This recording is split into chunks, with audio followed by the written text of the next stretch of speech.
and I upset Sonny Liston, and I just turned 22 years old. I must be the greatest. I told the world, I talk to God every day. The God's with the king over here just the same. I shook up the world. I shook up the world. I shook up the world. I said, can I be a legend? Search your soul and answer me this question. Do you think I have what it takes to be great, but still be humble and learn from my mistakes?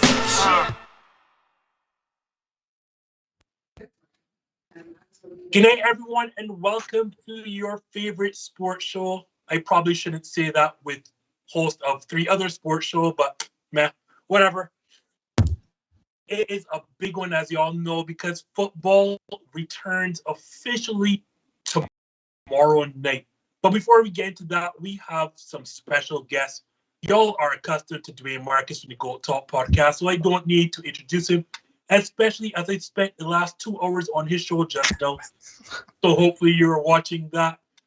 I think y'all kind of know Kian McDermott already from the V Sports Scoop, but I'll introduce him all the same. What is going on, Kian? Good. How are you guys? I am. Today's in my way. I need to get to tomorrow. But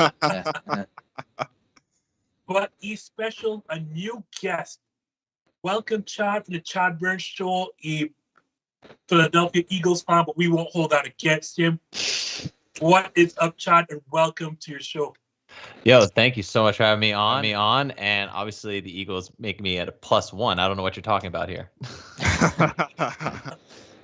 Well, speaking of +1s, the Dallas Cowboys are +1 in 2 more nights opening schedule because I think none of us have them not only not to win, but to even compete. Because on the other side of the football are defending champs who have returned all 22 players from the starting offense and the starting defense for the first time in NFL history. So I'm going to start with the newbie in Chad. Is it possible that we're seeing a defending champion that is actually better this season? I mean, I don't see why not. Like, why can't they do better? They have every piece to be successful. We've seen it during preseason, like in the threats on the offensive side of the ball, like Antonio Brown, who is looking better. He's looking more elite. He's quicker. I think Bruce Arians the other day said he looks like he was 4 years younger. That's incredible. The offense is not going to slow down at any point. We know they're going to be successful. And then the defense has everyone coming back. They look absolutely sick. I don't see many threats for them in the NFC, and especially going up to the Cowboys. Whoa. Okay, sorry. Watch yourself now there, buddy. I just want to diss them as soon as I can, so let's get to beating on the Cowboys. Kian, same question. Is it possible that the Tampa Bay Buccaneers are actually better than they were last week? I mean, it's what I've kind of been saying is if you're a good team, then you bring back the players that made you good, you're going to be good again. So in terms of will they be better, that all depends on, do the players play well? Do players you bring in like Joe Tryon, kind of rookies, free agents you bring in? Because you look at their roster, they didn't bring in anyone like, this guy didn't immediate impact like a Brady last year, or like an Antonio Brown. So for me, in terms of can they be better, what's better than winning a Super Bowl, I guess, is what you kind of have to think about. Nothing. So I think they'll be just as good. They'll be just as scary. They'll be just as hard to game plan against for any coach, any team. In terms of better, I don't know. No, I mean, you're looking at a Patriots dynasty there if you say, can they be better? And Tom Brady's your quarterback, so you never know. But I would say in terms of better, I think they'll be just as good. I think they'll be just as good as they were last year. Dwayne, should I ask you? You just said this less than an hour ago. But I'll ask you all the same. Are the Tampa Bay Buccaneers better? No, they're not. They're not better. I would say they're level. And here's the thing. Again, it's what's better than, okay. If you tell me that they went to the NFC Championship game and they lost, which in my world, in the perfect world, that's what would have happened as a Packers fan. But if you're telling me that that's what happened and they're returning all starters, I'll say yeah, they're better because their ceiling is likely going to be a Super Bowl. Here's the thing though, and as crazy as this may seem, as much as I think that they're going to, hand the Cowboys their backside on a silver platter tomorrow night, I don't know if the word is better. I think they're on the same level. I think the fact that they didn't win the division last season, and so that leaves room for improvement on a record standpoint. Do I think that the Buccaneers will be the number 1 seed in the NFC? No, I have the Packers as the number 1 seed in the NFC. And if you want to see the rest, whatever. But if you want to see the rest of it, I mean, you can check out the episode, and I'll give you the episode I posted earlier today, and you can, understand why. But the Buccaneers are going to be good. I think they're going to have 3 1,000-yard receivers this season. I think that the addition of O.J. Howard to the lineup is going to be nice. I think that playoff Lenny will become regular season Lenny, and that'll be good for both real football and my fantasy football team. And the defense is going to be just as good. I think the one thing that the Buccaneers can say that most other teams in the league can't say is that their draft was not to fill in holes. Their draft was to add depth to all of their positions because there is no holes. They returned all 22 starters. Of course, when you look at Tom Brady, who's claiming that he's feeling as fresher than as ever, that's good too. Like Kane said, what's better than a Super Bowl? I mean, it's hard to go from, there's not much above that. When you're already atop of the mountain, there's nowhere else for you to go. It's just hard. But they could improve regular season. That's for sure. That's for sure. Yeah, they could improve their regular season record, and I guess on that standpoint, you could say, yeah, they'll be better. But are the Buccaneers still Super Bowl contenders this season? Absolutely.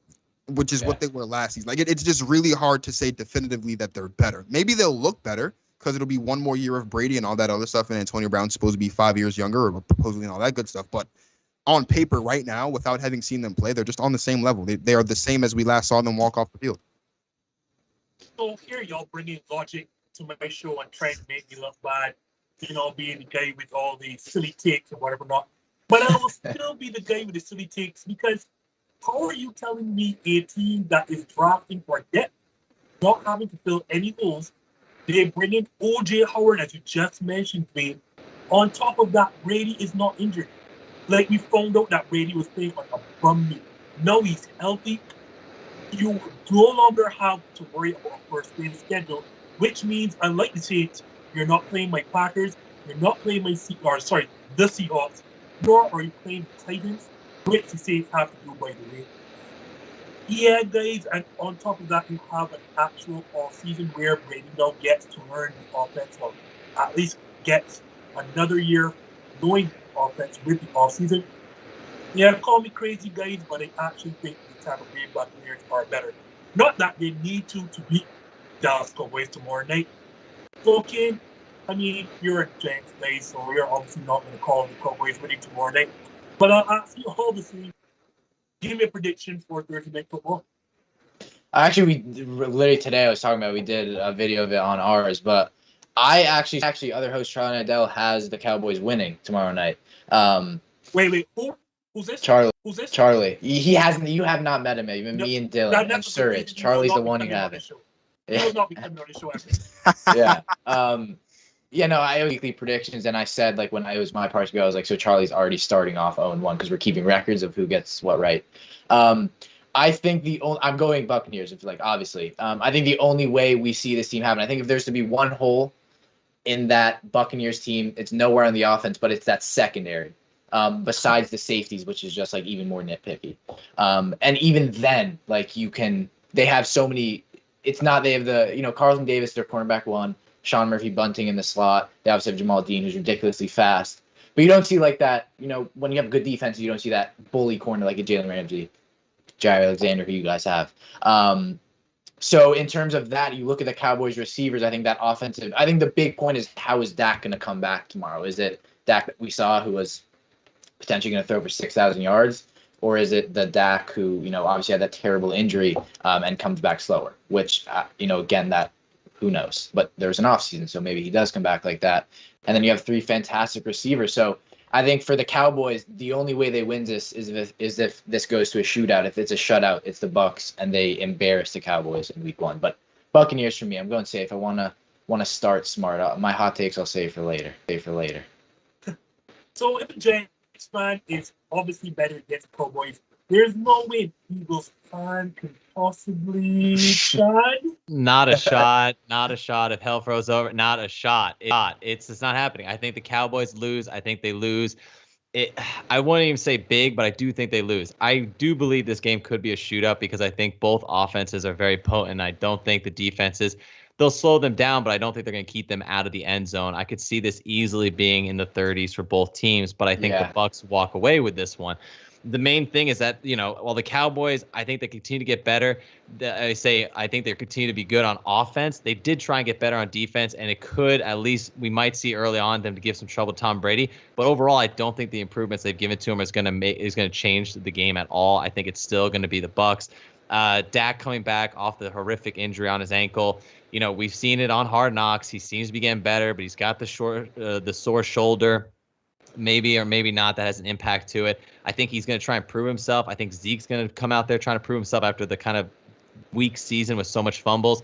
So I think that there is at least all of them. And then Amari Cooper saying he's the best wide receiver in the league. Okay, come on. So they're all coming out trying to prove something. So I think the Cowboys are going to put on a show. But I think in the end, it's going to be the surgical, impressive work by Tom Brady that's going to do the most and get them over the hump and give them the win.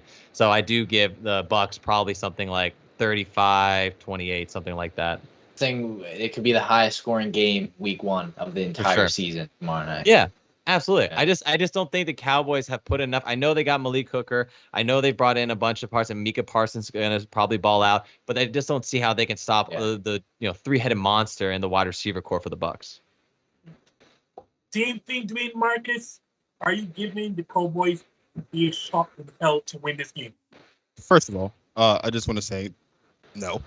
Second of all, this can go one of two ways. This can either look like a matchup between the Chargers and the Buccaneers was an absolute shootout and the Bucs won by 3, 45-42, or this could look like the Chargers versus the Patriots, where the Patriots got just absolutely slaughtered the Chargers 45-0. If I have to pick between the two, I'm going to pick the latter, right? Like, I understand that, Zeke and on all these guys, they're playing on a chip on their shoulder. Like, let's be real. This offensive line, it's old, it's battered, and it's bruised. This is the best front seven in football. The last time we saw this front seven, they were chasing after Patrick Mahomes like he stole something.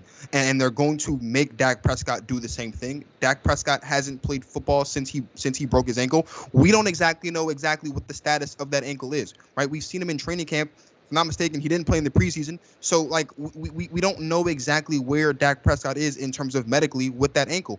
If he's going to be running for his life for 60 minutes, that's not going to bode well for Dak Prescott. This run game, you can kill it. Zeke's not – the chances of Ezekiel Elliott rushing for 100 yards are about the chances of, I don't know, me flying around the world. Tua Tagovailoa having a good second season. That's a fantastic – that's a good one. That's a good one. There's no chance. It's just not happening. It's about as like it's come on. Let's be honest here. It's about as likely as the Texans winning a football game this season. It ain't happening, right? And let's not forget Zach Martin's out. That's true. Now you've got okay. So now you're looking at Amari Cooper, who thinks he's the best wide receiver in football. Whatever he's smoking, I want some because it's really strong, right? And you've got Michael Gallup and you've got CeeDee Lamb. That's a fantastic wide receiver core. But if Dak Prescott's going to be spending most of his time running around for his life, he's not going to have time to throw the football. Like, this could very well be a shutout. Like, the Dallas Cowboys could very well get absolutely embarrassed tomorrow night in about 24 hours. And if I wasn't working, I'd love every second of it, but I'm going to love it either way, right? The Bucs defense will do really good, and it'll be great. But no, the Dallas Cowboys beating the Tampa Bay Buccaneers in Tampa on ring night against Tom Brady. I think Brady. I think it could be deceiving early on, though, because I think the Cowboys could come out and like cause some issues for Tom Brady just because you're going to have a really fired up new defensive core, but he'll figure it out. And by the end of that core, I think they're going to be just putting up points. Absolutely. Yeah, I think it would be a trap game in terms of if you're betting on this game. I think you could very much lose you money. But besides that, Bucs all the way. I think if it turns into a high scoring game, it's because the Cowboys are going to end up putting up a lot of points and garbage yards in garbage time. And that'll be the only reason why. But like, we'll get to like midway through the fourth quarter, and it'll be like 35-7. Like, the game will be over. It won't matter. I think Ken brought up the biggest point in that Cowboys' best offensive player is not playing in Zach Martin. Yeah. And why that is so important. The last two games are meaningful games we saw the Tampa Bay Buccaneers play. First against my Packers, that front seven absolutely made my team one-dimensional. We could not run the football. Now, without Zach Martin, and you're going against Ndamukong Suh, Jason Pierre-Paul, Vita Vea, who to me is one of the most underrated defensive linemen across the entire NFL, and the best inside linebacking core in Devontae David and Devin White. Best of luck, Ezekiel Elliott. And then we saw them in the Super Bowl, and well, as Dwayne correctly said, Patrick Mahomes is basically running for his life. That offensive line is battered, missing its best player. I'm sorry, like if it's high scoring, I don't know what tricks Mike McCarthy pulled up his sleeve that he couldn't find in Green Bay. But it's not going to come tonight or tomorrow night, should I say. Yeah, I have the Tampa Bay Buccaneers defense like running all over. But any given Sunday, right? Yeah, I mean, let's not forget that also the Cowboys coach is Mike McCarthy, who's not a very good coach. Yeah. It's not. Yeah. Nope. Terrible. Not when it comes to running the football, just ask Aaron Jones all about that. Yeah. He's going to be ruining the shoulder of Dak Prescott. Yeah. It'll fall off. Dak Prescott might throw 50 times tomorrow. He might just throw it 50 times. Yeah. I don't know where he's going to be throwing it, but he'll probably be throwing it from the ground. That being said, y'all mentioned that the Cowboys have tried to improve on the other side of football. I mean, when you're historically bad, there's only one way, and that's up, if you want to call it that. Because they have a word for it or a thing for it. Like, it's not that you got better, it's just that you're not as bad.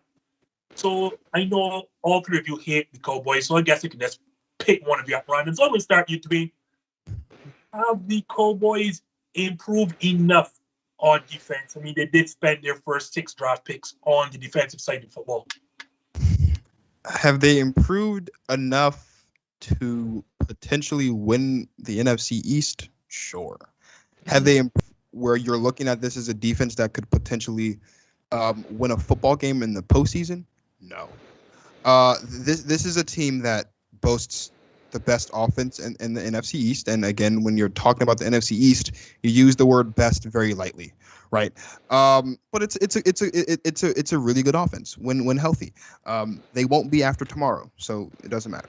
But you add Micah Parsons, who's going to be Defensive Player of the Year candidate, right? I think that having someone alongside Leighton Vander Esch to patrol the middle of the field is nice. The secondary doesn't. Well, it stinks, but it another year in the system. I mean, they've got Dan Quinn. We all know that Dan Quinn was kind of the mastermind behind the Legion of Boom. Listen, if you're expecting the Dallas Cowboys this season to look like the Legion of Boom, don't, because they won't.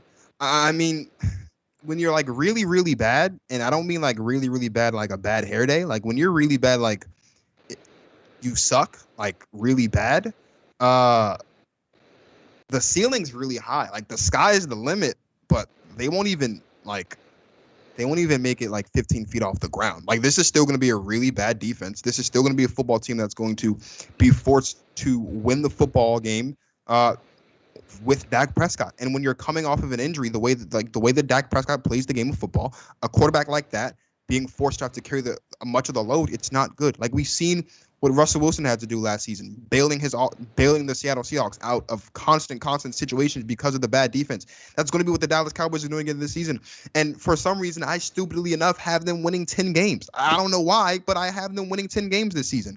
Like, and maybe that's because they're in the NFC East and they'll beat the Eagles and the Giants twice and probably split with the Washington football team. So they have to win 5 games outside the division. But like, it's I don't know. Like this defense, yeah, you added Michael Parsons and he'll probably win Defensive Rookie of the Year, and that's good for you. But this defense is still going to be really bad. It won't be 32. It'll be like 30, but it's not any better. Can you agree with this? Cowboy slaughter is the defense really not that much improved? No, I think there's a great point. Like, is this defense good enough to Patrick, Jalen Hurts, and Daniel Jones for a couple of games? Yeah, probably. And even that not stop them. Even that they'll still score on them. But to stop the Buccaneers in week 1, no. And to stop any other team that is slightly better than them on offense, they're not.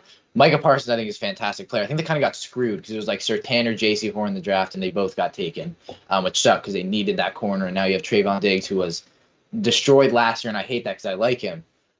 So you're hoping he gets to step up. And then you take Kelvin Joseph, who was not good at LSU, transfers to Kentucky, and is a cornerback too as a rookie. I don't see him making much of an impact. I could be wrong. Malik Hooker, I think, is underrated. I think he's a very good safety on the Colts. Big reason why that Colts defense was so good last year. Again, you're betting on, like, really, what are you betting on? Like, what's that defensive player you're betting on to make the difference? If it's Micah Parsons, there's no hope. Look, he's a great linebacker, but he's not gonna, win you games or stop teams from driving down the field. Again, defensively, it's just not a great team. I mean, Washington obviously have the superior defense in the NFC East, and I think that's how it will be. I think it's another draft away or another free agency away from that Cowboys team going from, like you said, like 30 to 20 to, top 15. But no, not a very good defense. But I think, young stars who, again, we could see them step up, but it's all too risky to say right now. Chad, please tell me, Micah Parsons, that thing, is that enough? Like somebody tell me that this Cowboys defense has improved. Well, obviously they've improved because they were the worst defense in the league last year. So they have better players. What this offseason has told us with the Cowboys is that Jerry Jones went into the front office and was like, I want defensive players. So they signed 6 players. They draft 8 defensive players all along. And now I think that they have made some improvements, but at the same time, I think they've made some risky picks as well. Malik Hooker, a torn Achilles last year that ends the season. KZ that comes in, I'm mispronouncing his last name always, but for Falcons, also torn Achilles last year. So you have some guys that came off some serious injuries that you're hoping are going to add depth to your secondary. And I mean, as much as I did like Malik Hooker and on the Colts, I still don't think that it has improved it tremendously there. What I do believe in the Cowboys and what I think has improved their defense tremendously is I think they will have probably one of the best linebacker cores in the league. When you have Vander Esch, you add Micah Parsons, and then they also added Keanu Neal this year from the Falcons, who I am not a hater on. I kind of like Keanu Neal, and he knows the Dan Quinn system, obviously. So I think that their linebacker core is what's going to keep their defense at least in some of the games and make them look impressive.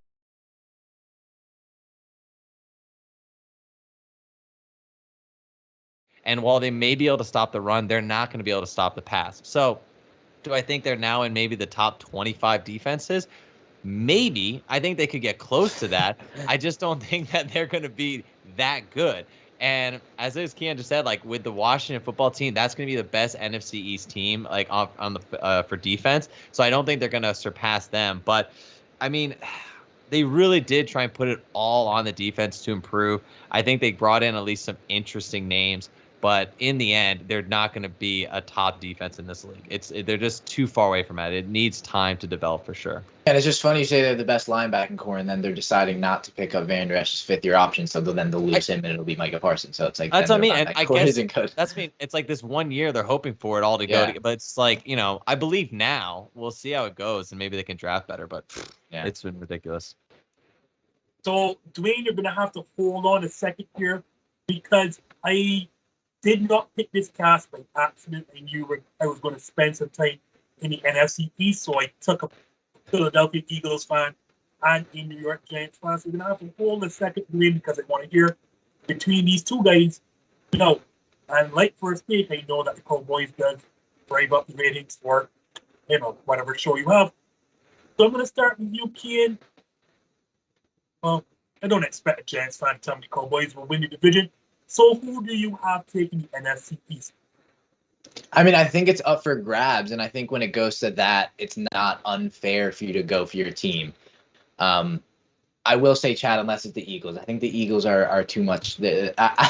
I'll give a case for them in a bit. Hold on. Okay, all right. I mean, I like Jalen Hurts. I'm not a hater of the Eagles, but no, I'll go for the Giants. I'm gonna be optimistic about my quarterback in his 3rd year and say Daniel Jones somehow does something. We don't have Kenny Golladay. Saquon, I think, is the best running back in the league when he's fully healthy. I think it's a good team. I mean, you look at the wide receiver depth; it's fantastic. That cornerback room is really good. I think James Bradbury is heavily slept on. I love Xavier McKinney in year 2. Julius Peppers is very good. That defensive line, we know Leonard Williams you bring back.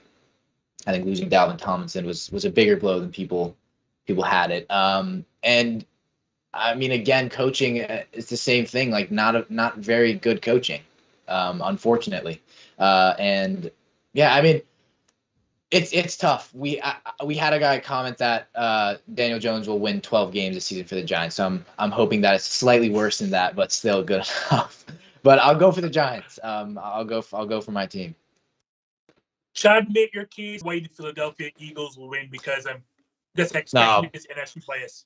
I kind of have to just say it, but no, I actually don't think, because I'm leaning towards the Washington football team being the best team here. The reason why I don't think the Giants, and I hate to beat up on Kian, is that this offseason has shown me such dysfunction in that team. Yeah, exactly. The whole fighting, the beating up your quarterback, like what is going on with this team, and why can't Judge bring them together? Like it blows my mind on that, because I think, like you just listed, I think there's so much talent there, and they could be good, but they need to mesh to get better. And I think at least on the Wash football team, you're going to have one of the best defenses in the league, which will keep them in games. And Fitzmagic can get a little hot, and I think he can score, put the team in some good position. So I think he'll put up points. So I think they can win. The reason, as we all listed, why I don't think the Cowboys will get there is because they just have, for the last 20 years, always shown an ability to choke in the right moment, and they cannot win this division this year. I just don't see it happening. So I put on the Wash football team. But I just want to say, do not count the birds out too far. I have been a huge critic of Jalen Hurts and a huge critic of the hiring of Nick Sirianni. But I do believe with Zach Ertz coming back, they didn't get rid of him, so I think he still has some left in the tank. Dallas Goedert is great on the other side of him in the tight end position. Devontae Smith is going to look great this year. I think he's going to be amazing. I think Jalen Reagor is getting a little better. I still have a lot of doubts there, but I think he's looked okay in the preseason. So with that, all I need is Jalen Hurts to accurately throw the ball over 20 yards, and that's all I'm asking for. I think he will. You think so? I think he will. I like Jalen Hurts. I like him for his, I think his leadership. I think all the qualities that he brings to the team are great. I just have some serious fears of his accuracy of the ball down the field. Yeah. So I think if he can kind of fine tune that brain together, I think the Eagles can, get some wins. I don't think they're going above 6 wins this year. That's for sure. But so I do think they can maybe create some upsets here and there. But my favorites in the NFC East is going to be the Washington football team. And it's not because of their name. So. No, before I get to you, Dwayne, I find this so ironic. The guy who does not believe Tua Tagovailoa believes in Jalen Hurts. Oh, yeah, I know. He lost his Alabama starting job to none other than Tua Tagovailoa. I'll just leave it at that. So, for some unbiased NFC East opinions, Dwayne, who do you have taking the division? The Washington football team are going to run away with this division. The Cowboys with 10 wins? Well, I have the Washington football team with 10 wins, too. Oh, okay. Here's the thing. No, I'm not running away with the division. Ugh. Well, here's what I mean, right? That's an optimistic take on the Cowboys winning 10 games this season. Yeah. Like, if we want to really look it down the middle, they'll be lucky to win 7. The thing about the Washington football team, and I can say this, with confidence because people have looked at me like I'm crazy, and I don't really care. All 4 of these teams play the Buccaneers and the Chiefs, right? I think the Washington football team is the only team in the NFL that could beat both the Buccaneers and the Chiefs.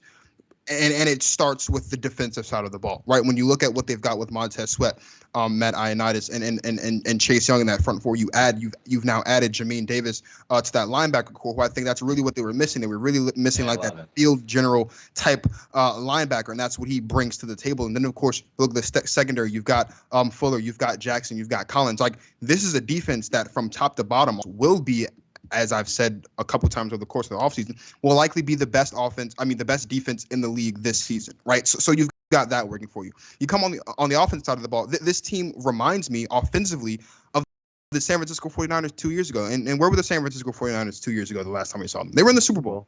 Do I think the Washington football Super Bowl? No. Do I think they could make a run at it? Absolutely. Why? Because much like that San Francisco 49ers team, got a really good coach in Ron Rivera, who is a winner.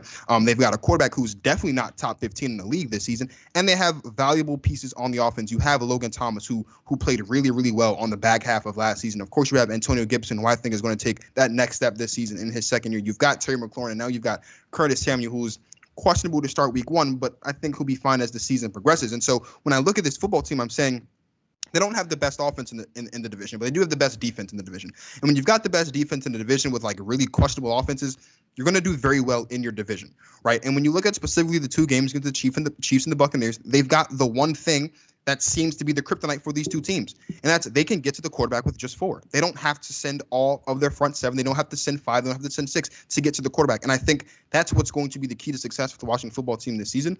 I think we could potentially see the Washington football team win more than 10 games this season, although I'm going to be realistic and say they'll win 10. I think they'll go 5-1 within the division. They'll go 5-6 elsewhere, and it'll be enough to make it to the playoffs. We forget that game against the Buccaneers in the wildcard round, they almost won that football game. And who knows what happens should they make it to the division round and maybe even the NFC Championship game. I think we have to start looking at the Washington football team not just as a threat within their division. I think we have to start looking at the Washington football team as a threat within the conference. I think they'll be the 4th seed. They could make a run for the Super Bowl this season. Like they really could. They really could. And if that's putting a lot of weight on the shoulders of Ryan Fitzpatrick, because he could be Fitzmagic or Fitztragic depending on the matchup. Yeah. But I like him. I like the Washington football team's chances, and I have them winning the division. I'm just saying, don't sleep on the Giants or the Eagles, the front defense against a Fitzmagic. Just saying, like you lose to Josh Sweat, and he's he's the second option at defensive end behind Barnett, and we have Kerrigan. Like, yeah, that's what I'm trying to argue, because you talk about the Niners, but who else has the Giants? I mean, I would argue compare them to Washington. I would take it Washington, but the Giants, besides, I guess, linebackers, have a fantastic defense. You look at the offense, I mean, receiving core is fantastic. They have a really good running back and an offensive line that will most likely be better. So in terms of 49ers, you could see as the Giants being that team. Yeah, I think the beauty of the Giants, it's almost kind of like not beautiful. The beauty of the Giants is this is a team that, like, on paper is like very average. Like they don't have, and what I mean is like they don't have one player that like really like aside from Saquon Barkley, right? They don't have one player where you're like, gee, like he could be the best player at his position, right? But they don't have anybody that's like he's the worst at his position. Like they're a very average football team. The issue is they can't stop fighting each other.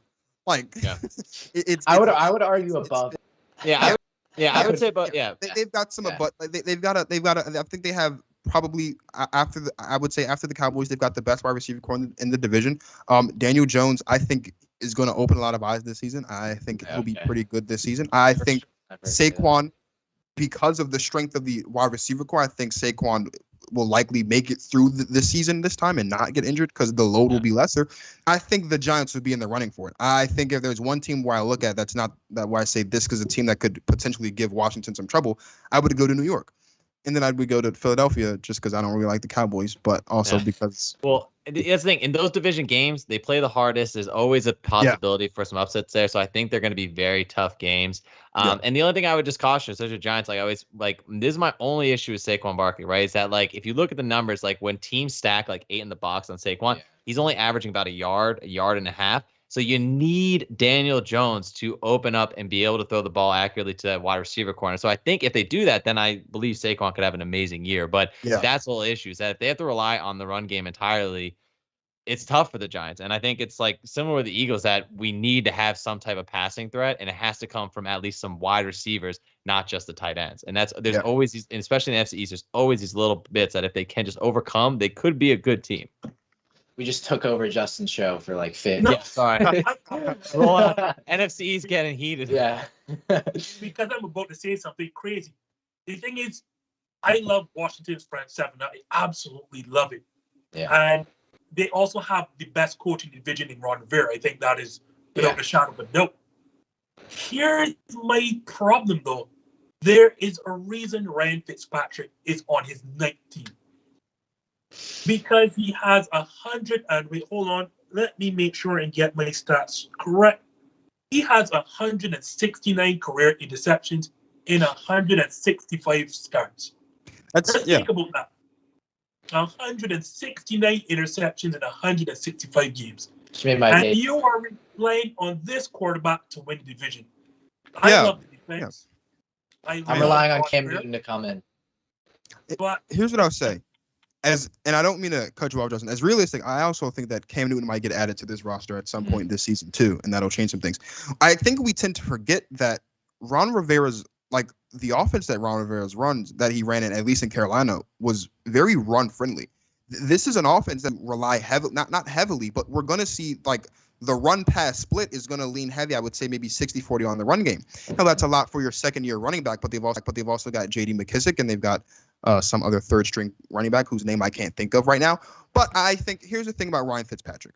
Sound weird because you're right. He is on his 9th team in like 14 years.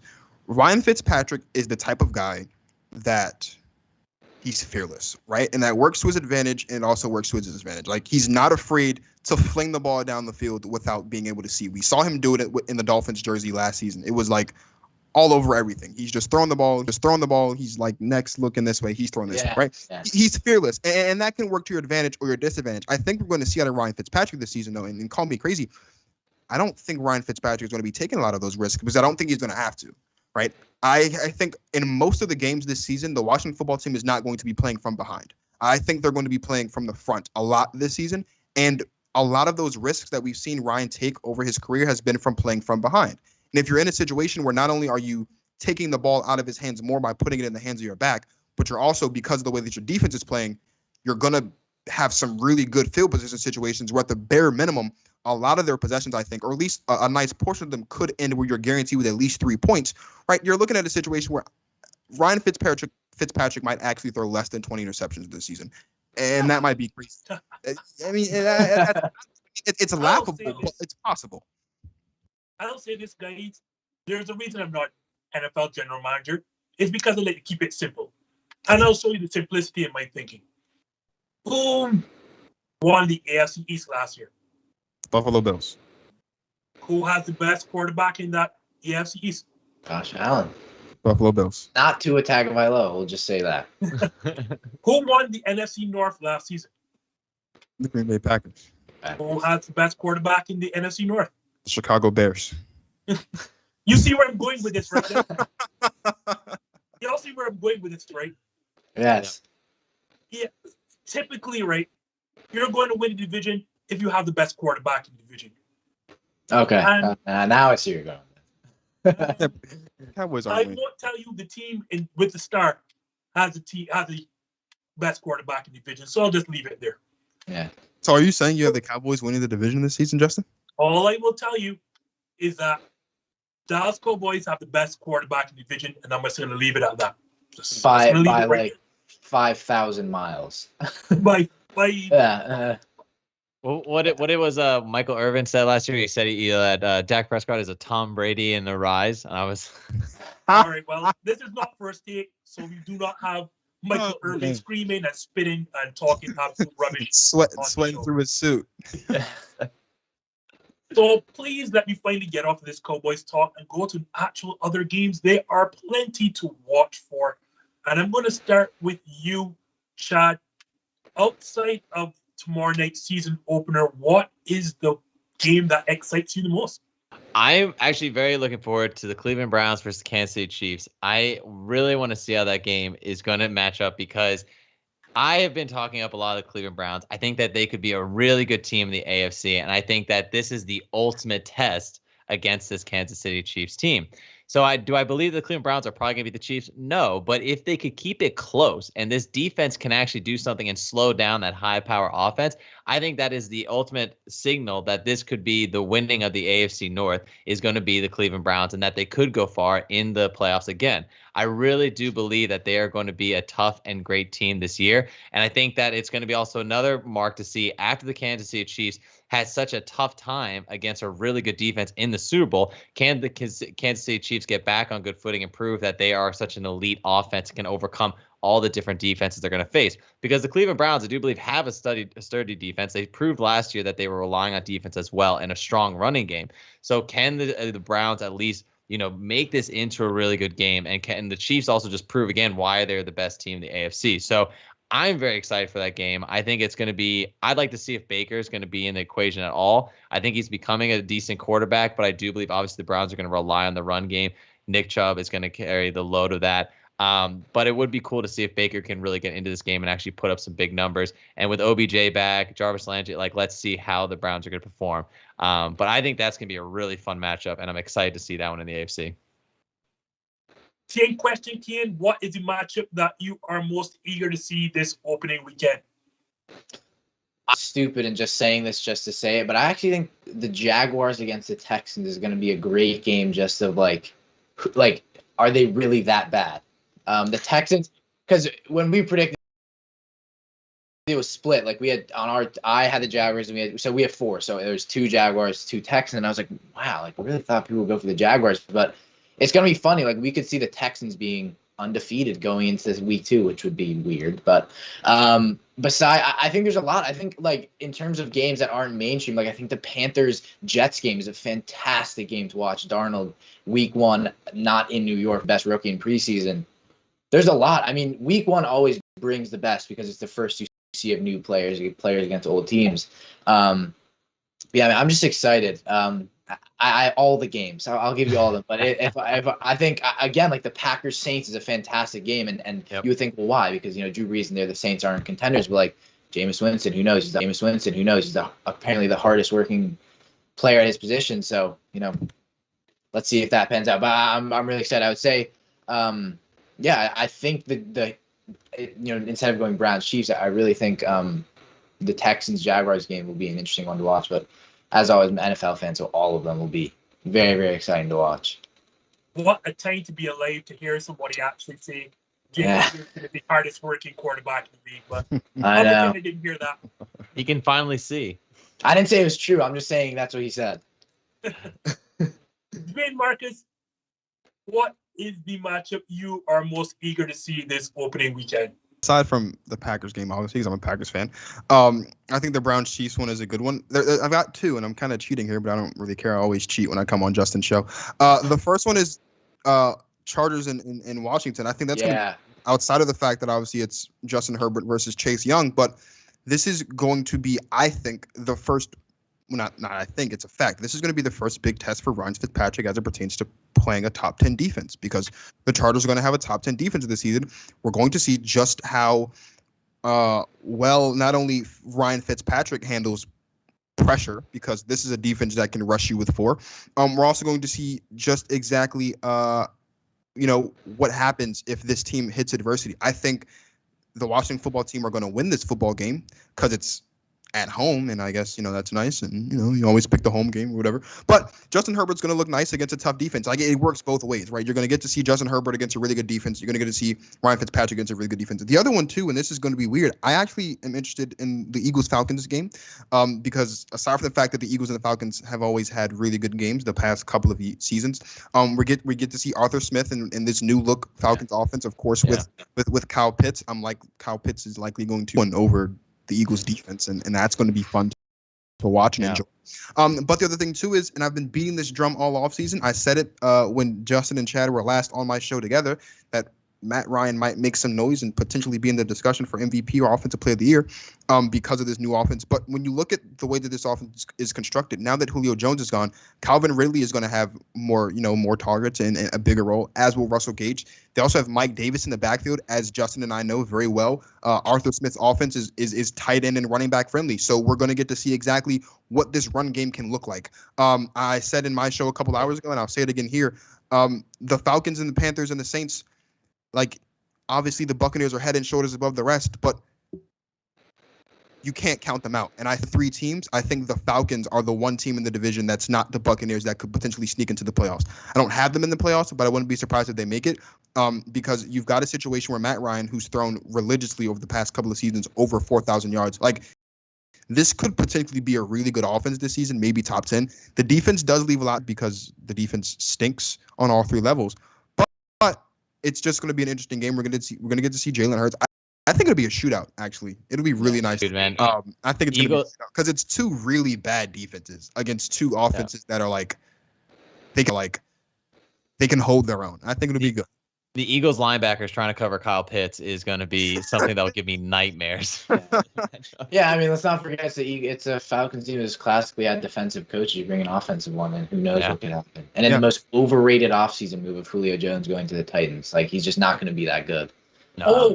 How did they not put that in this thing? Julio Jones is not even going to have 1,000 yards this season. Thank you. Thank you. I really just think it was like, I mean, you're saying the best receiving core ever. I'm like, what are you talking about? Like, but I mean, it does take away attention to give chance to AJ Brown. Like, I think what we're going to see is AJ Brown really excel, and that's going to be really interesting. But I was going to say that's the other matchup I'd look at is Arizona versus Tennessee, because you have Julio Jones is still a legend. I mean, he's still a legend there with that wide receiver and then absolutely. DeAndre Hopkins on the other side. That's gonna be fun to see. And too. AJ Green coming back. Like it's two. Yeah, he's over there. Oh, A lot of the big interesting thing for receivers I there. would say the big thing for the Titans this season is now that Arthur Smith is gone, it's like this offense is going to struggle the first couple of seasons. I mean, the first couple of weeks because it's going to be a new look, right? We're so used to seeing Derrick Henry run the ball 20 times and throw grown men, all around the field because that's what he can do, and he'll probably still do that. And although I think he'll break the single season rushing record this season, I mean, it's Julio Jones is not going to.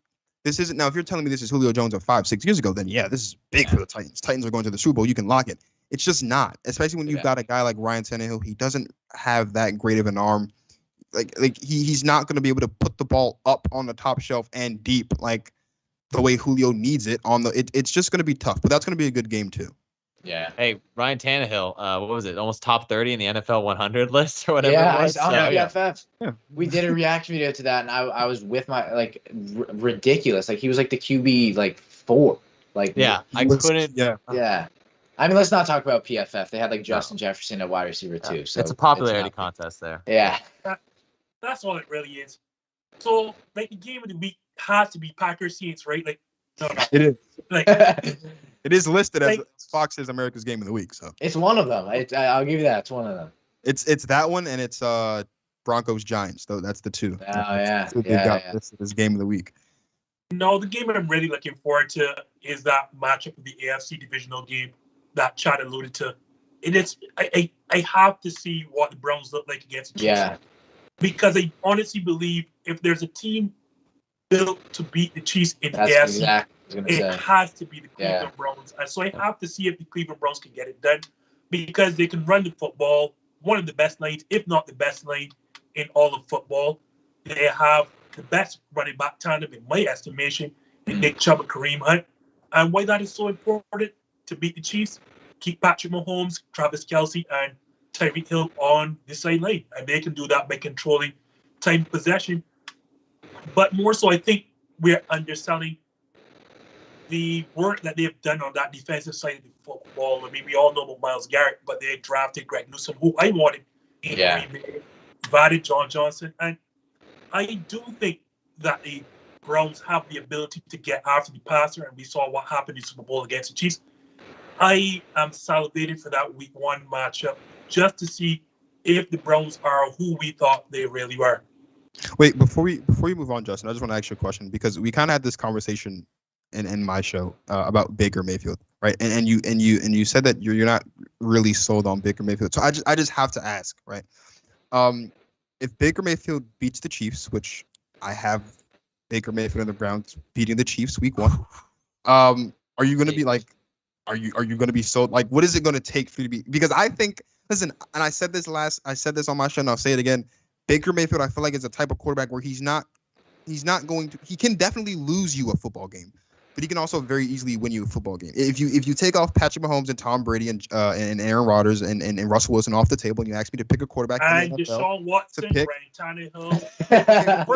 First of all, wait a second. First of all, no. If you take away the top 5 quarterbacks in the league, who I think those are the 5 that are undeniably the top 5 in the league, you ask me to pick like a quarterback that I think could go into Arrowhead and beat the Chiefs in Week 1, I would pick Baker Mayfield.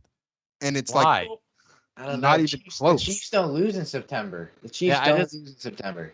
All right, But, and my hair what do doesn't grow in September. what do you see in Baker Mayfield? Like, 'cause the thing is, like, Baker Mayfield's arm is like, it's okay. And like, I don't know what you see in Baker Mayfield. Like, I think he's a decent quarterback, but I don't see him as like a, above average quarterback. I actually First of all, I think Baker Mayfield is a top 10 quarterback in the league. Yeah. And I think that it's not so much. like 10th. Yeah. I mean, I've got him. I've Hold on. Let's pump the brakes here. Hold on. I would have him at 10 as well. Here. Yeah. I could see Baker 10. Mayfield is not the 10th best quarterback, and I'm going to list them for you in some order: Patrick Mahomes, Aaron Rodgers, Tom Brady, Russell Wilson, Deshaun Watson, Dak Prescott, Josh Allen, Lamar Jackson, Ryan Tannehill, Matt Ryan. Wait a second. Matt Stafford. Hold on. Wait. I think you can make a very good argument, and this is not crazy for you to say. I think you can make a very good argument that by the end of this season, if you don't even want to say it right now, I think you make an argument that by the end of this season, Baker Mayfield will be a better quarterback, like in terms of ranking them, than Lamar Jackson and Josh Allen. I think you can make that argument. Not Josh Allen, man. Maybe not so much Josh Allen, but Lamar Jackson. And the reason I gave you on the show a couple hours ago, Justin, it's Baker Mayfield is more likely to win you a football game with his arm than Lamar Jackson is. Right. Yeah. And you can, and as Stephen A said this earlier, and I don't like quoting other people, but I mean, it makes sense. You cannot be considered an elite quarterback in this league if you're not an elite passer. Now, I'm not saying that Baker Mayfield is an elite quarterback right now, but I think he is closer to becoming an elite quarterback than Lamar Jackson is. That's for sure. I would absolutely take Baker Mayfield with this Cleveland Browns team over any other quarterback, and it has less to do with Baker and more to do with Kevin Stefanski. Like, Kevin Stefanski has made Baker Mayfield's job as a quarterback very, very easy, right? We always rant and rave about Sean McVay and Kyle Shanahan and Matt LaFleur and Mike LaFleur and all those guys who are using the offense that Mike Shanahan created and found success with the Broncos back in the 90s. Like, Kevin Stefanski, as you know, Justin, Kevin Stefanski gave Packers fans hell when he was the OC in Minnesota for the Vikings. He's been giving a lot of teams hell offensively as the offensive coordinator in Cleveland, and I think that continues this season. I think he'll be the first quarterback since Joe Gibbs go back-to-back coach of the year since 82, 83. But yeah, I mean, I would absolutely think is it you asked me, so hold on.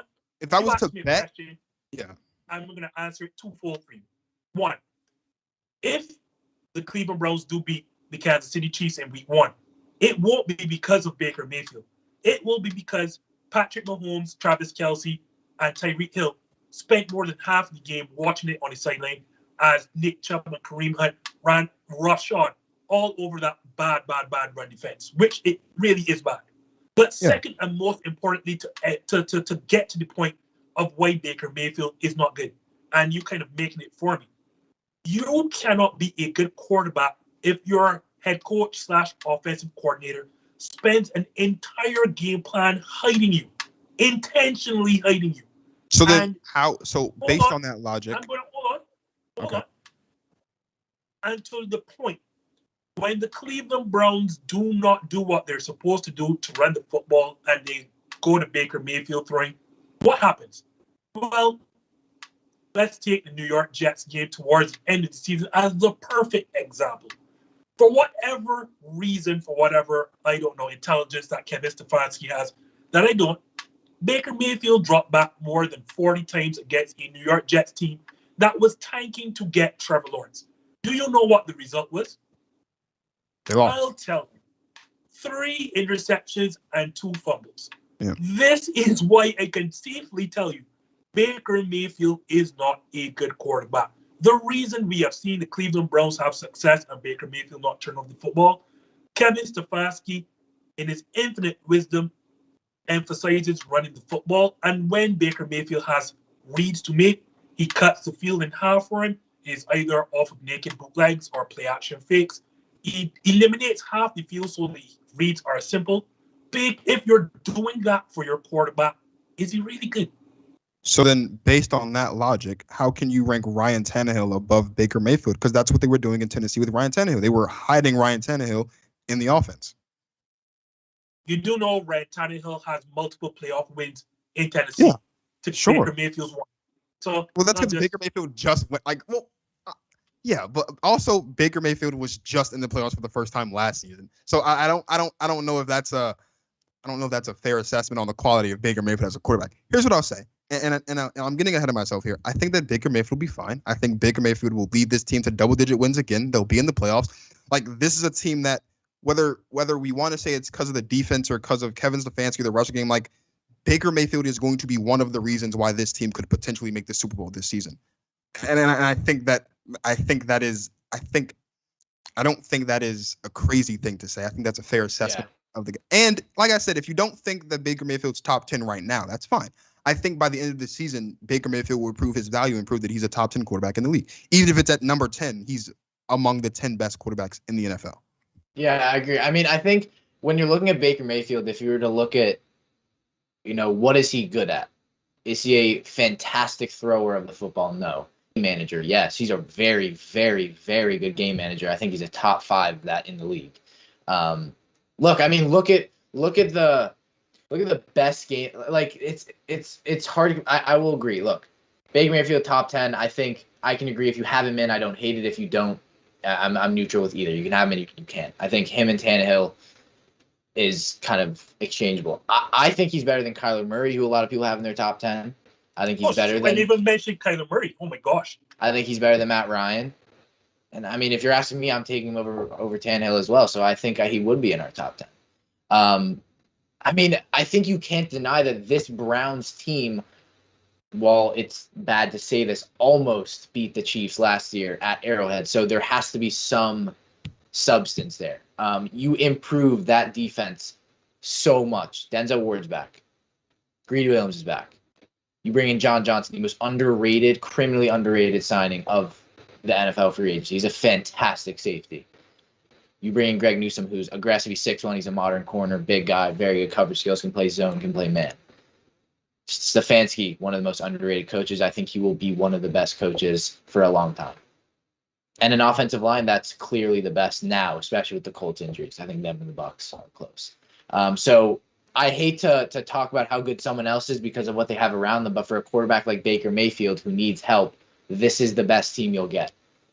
Besides, I guess, the Bucs. But Odell Beckham's coming back, I think, when he's fully healthy and when he can really play. And I think if you look at their tape more, it really wasn't Mayfield trying to force the ball to Odell Beckham. It was kind of a neutral thing where they just both weren't on the same page. And Jarvis Landry's really well, and you have three not ridiculously good tight ends, but very good tight ends. So in terms of having Baker Mayfield up there, I think his play is blanketed by the support he has around him. But in terms of having him at top 10, I think this is the year he will prove if he is a franchise guy, but I think he's halfway there. Yeah. I guess I'll leave it there. And why not just say and be safe with him? Be like, he's a top 10 guy as a system quarterback. Like, he's a systems quarterback that fits really well, as you just went into that whole Brown system. Like, I do have doubts that I don't think you can plug Baker Mayfield into any offense. I really do think you need to play to his strengths and you have the support around him. But it's also, you can win with that. I mean, we've seen quarterbacks do it. I mean, like, look, Dilfer won a Super Bowl, for goodness sake. I mean, it's possible. So I don't see why they can't have great success. And that's why, like, I just think Baker Mayfield luckily is in the best situation for him. And the Browns just got to make sure they run the ball over 25 plus times a game. So that's where I'm at with it. But of course they can be successful and Baker Mayfield could have a great season. Oh, don't get me wrong, guys. I do believe that the Cleveland Browns are a great team and they can have success with Baker. I just don't think that the reason for the success is Baker Mayfield. Yeah. And we'll just put it there. So, Chad, I'll start with you on this one as we segue into the next topic after we spent half an hour talking with Baker Mayfield. I can't believe I actually did that on the show. For you personally, what is the biggest storyline you're looking forward to this season? I mean, honestly, I know we were all kind of poo-pooing it earlier, but I did think like the Julio Jones drama and leading to the trade and everything was one of the biggest stories there. I thought that the whole, like, him going on to the show, what was the show he's on with Skip and them, like, revealing that he's going to be leaving the Falcons, that he wants out. Like, that was huge. The media was amazing. The coverage around it. Like, if we're just talking storylines around the NFL, I thought that was gigantic. And then to actually have him land with the Titans. Now, I know we don't expect him to be the best wide receiver in the league, but I do think that he adds incredible depth to that wide receiver core there. I think A.J. Brown's going to look great. I think he's going to be, he's going to get his receptions. He's going to get a couple touchdowns here and there. I think it's going to make Tannehill look better. And I just think that the team is going to do, I think it'll also make Derrick Henry take a lot of the pressure off of him. It'll spread out the defense. I think we're going to see the Titans have a lot of success with him in the lineup. So I think with disregards the storyline for me, I just found it captivating. I thought it's amazing that a player that had been so long with the Falcons, that his name was synonymous with the Atlanta Falcons, that he was just tossing him aside and wanting to get out of there. So I thought it just all the media coverage around it, the buzz, that was an incredible storyline.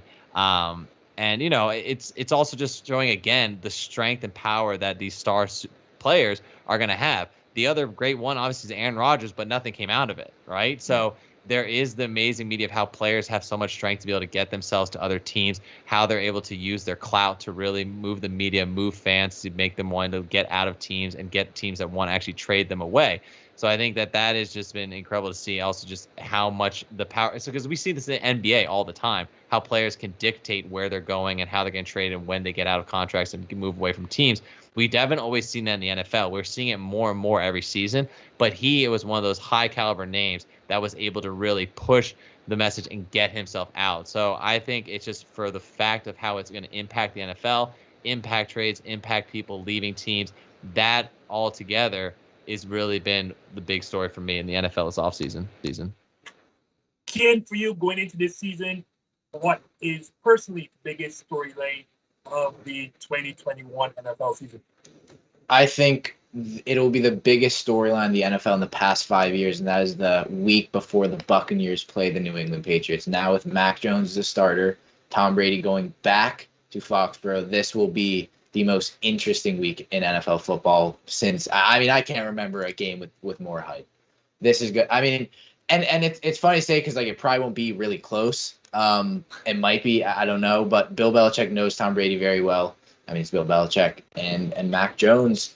He looked very good. As much as I hated on Mac Jones and had Kellen Mond above him in my quarterback rankings for the draft, he looked good and he beat out Cam Newton and made Cam Newton. I haven't forgotten that, by the way, Ken. Yeah, he didn't make Cam Newton get cut, but beat him out.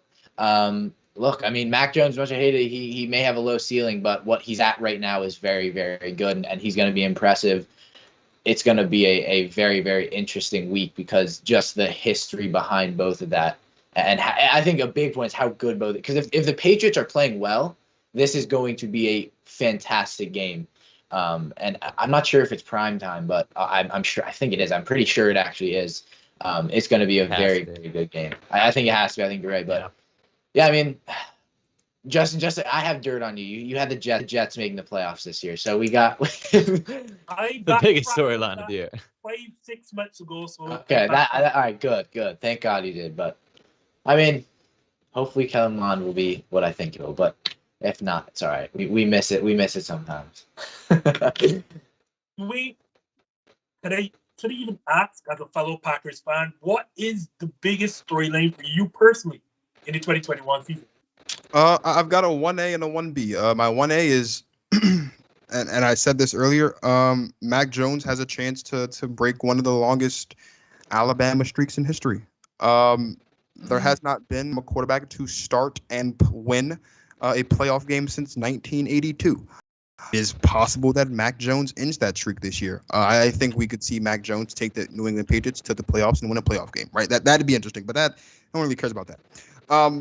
I'm personally interested because it happened last season. I'm personally interested in the potential of the Chargers and the Rams meeting in the Super Bowl, right? And that sounds really, really crazy. It sounds really, really crazy to say, but when you actually look at it and you think about it, it's not that far-fetched, right? We all know the Chargers are not going to win the AFC West unless there's a catastrophic injury to Pat Mahomes, right? So we're talking about the Broncos and the Raiders for second place. Will that happen? Most likely. And will the Chargers make the playoffs? Most likely, yes. I have the Chargers in the playoffs. And then, of course, once you're in the playoffs, it's any given Sunday, right? On the Rams side of things, it's kind of like the same thing, except for them it's a little bit different because the Rams are in the toughest division in football, and so they might actually make it as the third seed. But either way, once you're in the playoffs, it doesn't matter. I think you're looking at two teams that each have things to prove individually, right? You've got a new coach in Brandon Staley, right, who also happens to be the defensive coordinator for the best defense in the league last season, which was the Los Angeles Rams. Now on a new team with a young quarterback and a pretty good offense. I think a very underrated offense, right? I think the one issue with the Los Angeles Chargers offense is Mike Williams. That's because he hasn't been there consistently because of injury, and he's not really been the most consistent wide receiver when he's healthy. But if he's healthy and he's consistent this season, that's going to probably be a top 10 wide receiver tandem in the league. The other thing you have to remember about Justin Herbert last season is although he was Offensive Rookie of the Year, he was asked to throw the football a lot. That's going to change this season because well, no, he's not because he's got a hamstring injury, actually. But Justin Jackson has gotten better, and even still, Austin Eckler should be back in the lineup as the season progresses, and so his presence will help Justin Herbert and take the load off of there. And again, I've said it several times, Justin has had me come on this show and made me defend Matt Stafford, which as a Packers fan is against my religion, but let's do it, right? Matt Stafford has a chance to prove that the reason why he hasn't been successful and hasn't been mentioned as one of the top 5 quarterbacks in his generation is because he's been a part of his Detroit Lions franchise. Right now, he's got a chance to prove that it wasn't Detroit it wasn't him that was the issue. It was Detroit. I think he's going to do that with Los Angeles. I think Los Angeles can make a run for it. Right. Obviously, there's a big question mark about the run game, but you've got pretty good wide receivers. You have a top 5 defense in the league. It's not at all impossible to think that we could be getting a Battle of LA for the Super Bowl this season. I think that's going to be very, very interesting, especially as the season progresses. Because if both of these teams make the playoffs, it's going to be probably the one thing that no one will shut up about. So for me, and this may come as a surprise, 5 quarterbacks were taken in the first 15. I'm thinking that's the first thing that's ever happened. And 3 of them are day 1 starters. I want to know when Trey Lance and or Justin Fields will eventually take the field, especially Trey Lance. Will the 49ers, who have title hopes this season, eventually turn to a rookie quarterback? That would be interesting. No one gives a hell about that. There's that behind me. I have one of Brett Favre, and I have this. I'm coming here to talk about the Green Bay Packers. Aaron Rodgers, this is Aaron Rodgers' last season. So to Devontae Adams, he just turned down, or he said he threw cold water on a possible new contract, so he's going to be a free agent at the end of the season. Zadarius Smith is out the door at the end of this season, so too Preston Smith. This is indeed the last dance for this iteration Packers as we do it. Will this team go as Super Bowl champions? I mean, the reality is this story dominated the entire offseason. From the moment that Adam Schefter broke the news during the first day of the draft, till right before Aaron Rodgers eventually turned up to the first day of Packers camp. We all wondered, was this the end of Aaron Rodgers? If he was, where was he going? Was he going to Jeopardy? Was he going to the Denver Broncos? Where was he going? What was he doing? And I live in Wisconsin now, so I can't say anything other than Packers, other than go Pack Go, and we've been to Super Bowl. There we go. That's fair. I do just want to say very quickly about the Bears thing, right? And this is, you guys are going to want to kill me, and Justin, you might blacklist me after this, but that's fine. That's fine. I don't remember who, but someone got on Get Up and said that if Andy Dalton doesn't work out, then Nick Foles should get the nod as, should take over. Here's the thing. Here's the thing about that. Right? Yes. As crazy as it sounds, that's actually a brilliant idea. Why? I'll tell you why, and I'm glad you asked. Here's why. Right, the Bears aren't going anywhere. They're not going anywhere this season. Right, you have a guy in Justin Fields that could potentially be, like, when we look at this draft class, there are only going to be two at the least, 2 quarterbacks that are going to be good to great in over their career. They follow along the wastelands. Right, Justin Fields on paper has the talent to be one of the 3 that is good to great. Oh, like when this is all shakes out 5 to 10 years from now. Why would you throw Justin Fields to the Wolves just to save your job, right? Like, I would much rather see Justin Fields start fresh as the quarterback week 1 next season with a new head coach and maybe a new GM than to see him thrown to the Wolves in week 7 because Matt Nagy and Adam Page are just clinging to the last bit of notoriety and hope that they have to be relevant in the Chicago Bears front office. And that's what I think, that Nick Foles isn't a bad quarterback. Obviously, Justin Fields is better than Nick Foles. But I know we're living in this era where, if you're quarterback and you're drafted in the first round, you got to start the day after you're drafted, right? But the only quarterback that we knew, the only 2 guys we knew for sure were going to start after they were drafted was Zach Wilson, because they didn't have a quarterback, and Trevor Lawrence because he's Trevor Lawrence, right? I don't think there's a need to rush Justin Fields. I don't think that putting Nick Foles out there if Andy Dalton doesn't work out I don't think that means that they're not confident in Justin Fields. I actually think that just means they want to save the kid, right? They don't want Justin Fields to be like Joe Burrow and blow out his knee in his first year because the team stinks. I don't think it would be that bad of an idea to put Nick Foles out there if Andy Dalton doesn't start. And I don't think that doing so means that the Bears aren't confident in Justin Fields. Look, I will love Nick Foles to the end of the earth for bringing a Super Bowl to Philadelphia, and the man is always going to be a legend to me. But I still don't see him being any better than Andy Dalton right now. The man is an RPO champion. That is where he's at, and that's where he's excelled at. And everyone keeps trying to bring him back because I know he wants Super Bowl, and that's great, and that's all fine.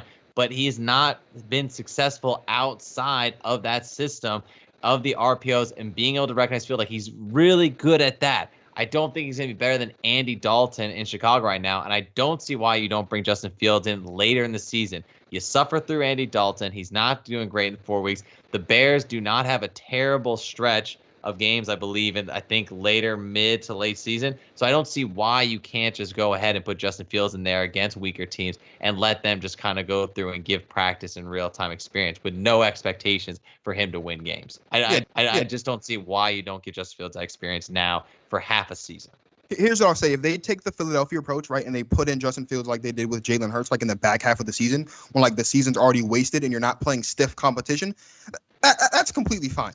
I am not at all opposed to Justin Fields not playing week 1, because if he did, we would never see Justin Fields again, because that Rams defense would tear him to pieces, right? And it's always valuable to get those reps. But what I'm saying is, like, if in the middle of the season, let's say week 4 comes around, you're not satisfied with Andy Dalton, and you still got like a lengthy part of the season to go, I don't think there's an imminent need to rush Justin Fields in.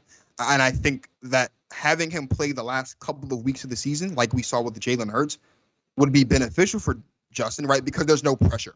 Right, and I think that's what's important. If you play Justin Fields in week 5, when there's still a hope that you can potentially sneak into the playoffs with 10 weeks left in the season, and then that doesn't, like, that's a lot of pressure to put on the young quarterback. And granted, pressure before, I'd much rather, if you're going to play Justin Fields, play him when the season's done, like when you know you're not going anywhere. Week 16, 17, 18, that's fine. Like, just let him go out there, get the reps in, so he can say that he's got enough, like he's got regular season game experience and he's better prepared. But don't put him in the game in week 5 when you've got 11 more weeks to go, some tough defenses, some tough games, and now it's like, this kid needs to take us to the playoffs, we're going to turn on him. Like, don't scar him before he's grown up. That's all. Yeah, I don't know. I think Justin Fields is different. I think Justin Fields, if you put him in week 4 and you're 0-4, he's the quarterback that brings you to the playoffs from that 0-4 record. Justin Fields is electric. Justin Fields, this guy has it all. He's the modern quarterback. That's the way they explain it. He's a modern quarterback. Look, any starting quarterback is going to get hit really hard in their first season. They're not going to know how to slide, and they're going to get, that's part of it. That's how you learn. You'd rather him do that season 1 and then season 2 when that team eventually will improve, and when the Packers will now be terrible, unfortunately, if they lose. Like, the Packers would be a very bad team if they lose all of their free agents, and then Fields is year 2, but then he's inexperienced, he hasn't played that much, and then he goes in, he's not as good, and the Bears don't live up to that potential. But you put him in this year, I think Justin Fields, if they put him in week 1, he plays all the games. That is, I think right now, the smartest moves that the Bears could do. Andy Dalton, what I was saying is, and just when the rumors were them getting Deshaun Watson, it was like your dad tells you're going for 2 weeks to Europe, and then you go at a national park, getting Andy Dalton.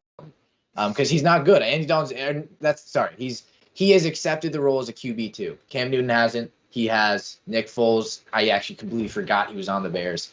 I did too. Justin Fields, yeah, I kind of saw him in preseason. I was like, oh yeah. Look, he'll always be a legend. He won his Super Bowl. He doesn't need, to go in week 4 and play the entire season. I think for Justin Fields, he's someone right now. I don't think if he's the type of quarterback who would be very unhappy if he did not go in after Andy Dalton. I think I didn't see the depth chart. I would assume he's listed as QB2. But I'm going Justin Fields all the way. The guy's fantastic. I think if there's one player to go in after a quarterback hasn't played well and win Rookie of the Year, he's that guy. And I think going back to all 5 quarterbacks, I think all 5 of them could be very good. Yeah. I think none of them look terrible. Trey Lance, while his throwing was bad, like, this guy's ridiculous. He walks back and goes like that and throws it 80 yards down the field. So there's upside to all of them. So in terms of Justin Fields, I think playing him this season needs to be a priority. But that's just what I think. This could be one of the most impressive draft class for quarterbacks ever. That's all I'm going to say. Yeah. I'm going to say this, Kian, because I agree with you. It is not for putting Justin Fields on to win games, huh? And that is the reason I played. Because for me, if I'm the Bears, I'm telling myself, forget this season in terms of winning games. Because if I don't play Justin Fields, how do I know what I have? It is about assessment. So unless the offensive line is absolutely atrocious, I put him out there because I want to know what I have in Justin Fields.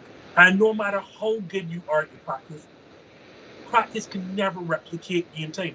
No matter, like, across every single sport, there is no practice that replicates actual game time.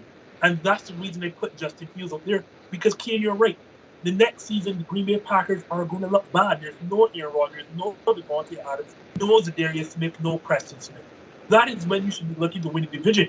And why would I want to put Justin Fields up there? No. His first game action, because he's going to look bad. And then is when the pressure is going to be on. Put Justin Fields up there. You know, like, unless your line is really that bad, put him up there and say, well, let us see how good Kid is or how good it's not. Let us know what we have to work on. So in year 2, we are ready to contend with this kid, because reality is the situation. You're not going to win games with either Justin Fields or Andy Dalton. So why is Andy Dalton up there anyway? Like, you're just wasting time. I want to see what Justin Fields has, at least if I am Matt Nagy and Ryan Pace, although they're not going to be here next year. Just put the kid out there. Yeah, it's even like, even if that offensive line is bad, like, I mean, quarterbacks have bad offensive lines sometimes. Like, that's just how football works. A quarterback, you sign up to get hit, to sit in the pocket. It's all about, do you keep your eyes downfield, or are you running around and not, like, are you Daniel Jones where you actually don't notice pressure and then fumble? Or are you, keeping your eyes downfield but also noticing the pocket? And I've recently got more into kind of breaking down film. And when you look at him, very good at navigating the pocket, can evade pressure pretty well, and can get out. And he's the modern quarterback. He can rush and throw the ball wherever he wants to. Yeah. So in terms of what the upside with Justin Fields is, and I even wouldn't agree with, like, you can't win games with him. Like, you definitely can win more games with Justin Fields as your quarterback than you can with Andy Dalton. I'm just saying that would be my priority for playing. Yeah, my right. priority for playing is to assess what I have in Justin Fields. Forget winning games, because your team is bad. Yeah, and back to the offensive line, like, you're gonna get hit. Like, that's why NFL, like, unfortunately, when you sign up to be in the NFL, your lifespan's cut in half. Like, you're gonna get some brain, like, especially as a quarterback. I mean, it's like, that's unfortunately the price you have to pay. But you're famous and you make a ton of money and your family's set for the rest of your life. But I think Justin Fields is a great. I'm really excited. I mean, this year is going to be a fantastic year for football. Everything's back, and we got some good quarterbacks in the league. I am a Packers fan, so I can't spend any more time talking about the Bears. My wife and her in-laws will kill me. So what I will do is actually talk about a good team, and that's the Kansas City Chiefs, or at least who should be a threat to them. So I'll start with you, Dwayne. In your estimation, who is currently the biggest threat to the Chiefs' dominance in that conference? Okay. It's obviously the Houston Texans, right? Because, like, come on. Like, why would it not be the Houston Texans? In all seriousness, though, I think it's the team that we spent a nice portion of the show talking about earlier. It's the Cleveland Browns. Much to the chagrin of Justin, I'm going to sit here and talk about Baker Mayfield. And he can do about it. So here's the thing. No, but here's the thing about the Cleveland Browns, right? We have looked at the Cleveland Browns, and for so long they've been the laughing stock of the league, right? They in 4 years they were 1-34. They were 1-34-1. Right, in 4 years. That's disgusting. Okay, now it's also unbelievable. It is. It's also they were the one team in the NFL that in the 2010s didn't make the playoffs. It's insane to think of, but that's what happened. Here's what I'll say. I think that, and I said this last season, I'll say it again. I think that the Browns are a little bit ahead of schedule. I really do. Right. I think that despite the fact that obviously Baker's been in the league for what is this, his fourth? What is this? His fifth year now? And time flies. I think it's fifth. Yeah. It's now. Because he was good, really bad, good. No. Good, really bad, good. Yeah, fifth. Good, really bad, good, really bad, good. So he's. No. Never mind. I don't know. Consistent. I don't know what I'm saying. That'd be sixth. 2018, 2019, 2020. Yeah. This is fourth year. Okay. This is his year where he's primed to be bad based on recent years. Whatever year he's in, though, I have a little bit ahead of schedule, right? I don't think that the Browns expected for Baker Mayfield to arrive and in such short order they're in the playoffs. But that's what happened. And whether you want to say it's because of Baker Mayfield or not, Mayfield is there, and at the very least, he deserves some credit for what's happened, right? He is the longest tenured Browns quarterback in the last, 10 years. And it's crazy to think that 4 years makes you the longest tenured anything, but whatever. So the reason why I think it's the Browns, though, is it's really because of the defense, right? And I'm not 100% sold on the secondary because we haven't seen it in action. But on paper, this is a really good secondary. The defense is fantastic. I think that Myles Garrett is going to be a Defensive Player of the Year candidate. He might actually win it this season, right? You're getting Odell Beckham Jr. back, and I know that obviously people are looking at Odell the same way they were looking at Terrell Owens back in the day, and I don't really care about all that because here's what I'll say: I don't care if Odell wants to fly a personal helicopter every goes up naked to every game. Like, he's an all-pro receiver, and whenever you add an all-pro receiver to an offense, that offense just by default is going to be better, right? Despite chemistry issues and all that stuff will work out as time progresses. This is the one team that's not the Kansas City Chiefs. That's not the Kansas. Like, this is the most talented roster probably in the NFL. Right? And that includes the Kansas City Chiefs. On both sides of the football, they have really, really, really talented players. They have depth at multiple positions, right? The one thing we talk about with the Chiefs as the reason why it could likely be their downfall this season is because they have no depth. They're very, very top heavy, right? When you look at the Cleveland Browns depth chart, they've got 2 or 3 guys at every position where you're like, hey, this is a guy that's at least average or above, right? They don't really have a guy at any point, whether it's starting or below, where you're like, I don't know. I think that's going to bode well for the Cleveland Browns. It's why I have the Browns beating the Chiefs in Week 1. And win or loss, depending on what we see from the Browns this season in Week 1, will determine what we get for the long haul, right? If Baker Mayfield claims and runs away from the moment, then yeah, they'll probably not have a good season. He'll be labeled a one-hit wonder, and the Baker bashing will continue, right? And Justin will Justin.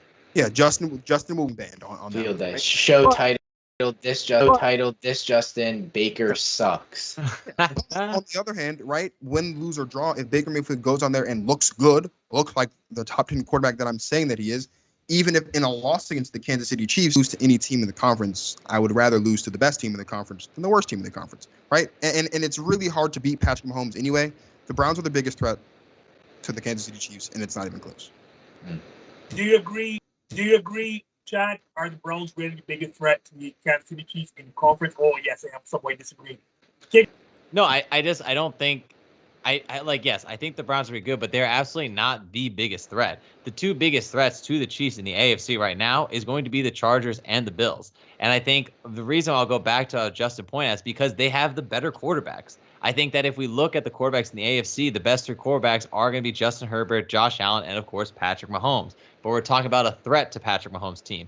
And I think it's got to be the Chargers or Bills. They both have solid defenses. On Chargers side, Joey Bosa, Derwin James coming back, Chris Harris in the backfield. Like, their secondary is going to look nice. They have a great front line also with Linval Johnson.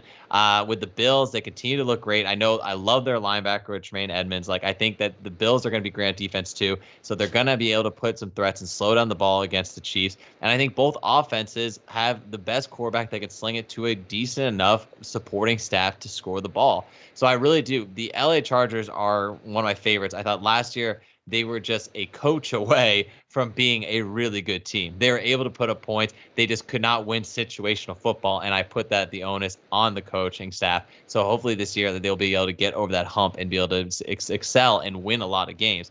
And the Bills were incredible last year, and Josh Allen looked like an MVP. So I think those are the 2 teams that are going to be the biggest threat to the Chiefs this year. I think they're going to have a lot of great success. I can't really pick between the 2 of them, but really because those are the quarterbacks that excite me the most, the offenses that I think excite me the most.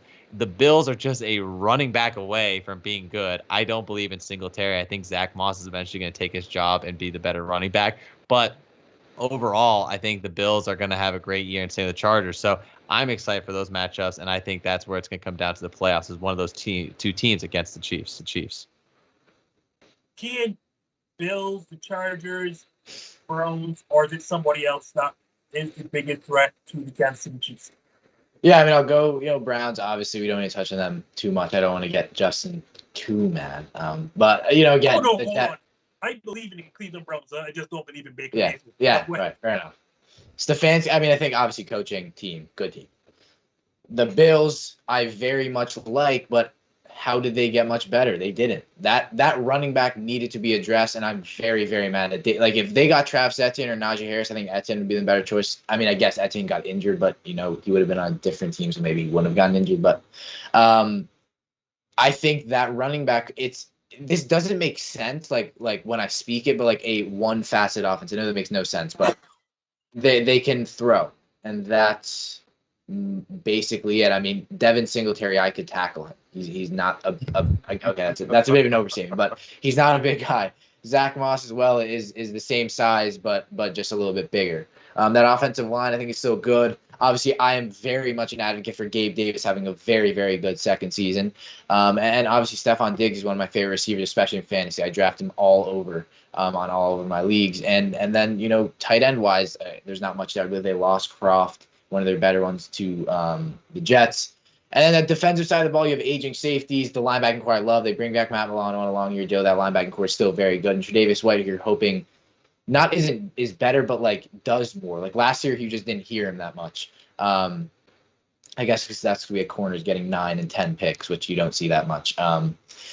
But then I think a team that's a sneaky one is the New England Patriots. I think the Patriots are improved. I think that they are a team that can very much. I guess Sean McDermott can go up against the Chiefs in terms of coaching, but Belichick is just, he's the GOAT of coaches. Like it's hard to go up against him. I think I'm very much advocating for Mac Jones, and I wasn't like a couple months ago. So I don't like it very much, but it's a team that has potential. I mean, they have a defense that, while I think the players coming back from opting out is not as good as people think it is because they haven't played football for a year and a half. You have J.C. Jackson, you have a good secondary, and I think they had a pretty good draft, and you finally addressed that receiving core, and the 2 tight end sets we've seen worked with Gronk and Gonzalez. So I like it. I think there's the Chiefs will probably make it out and go to the Super Bowl, but in terms of contenders, I think there are more teams than there was last year. So we are pressed for time. So I'll just say this. For me, and I said that's why I'm not an NFL general manager, because they look at things too simply. The Chiefs have 2 major weaknesses. They can't stop the run to save their life, and their offensive line can be leaky. And yes, which team can take advantage of those 2 weaknesses? None other than the team that Ken has their shirt on. So I'll just leave it at that there. So, and I'm not even a Browns fan, so I don't know why. So quickly, guys, I'm so sorry. I wanted to get through this. I wanted to spend a lot of time on this, but we've already talked about Cleveland Browns ad nauseum, so I have to go through this quickly. So, Chad, I'll start with you here. Give me the team that wins the AFC North and a quick reason why.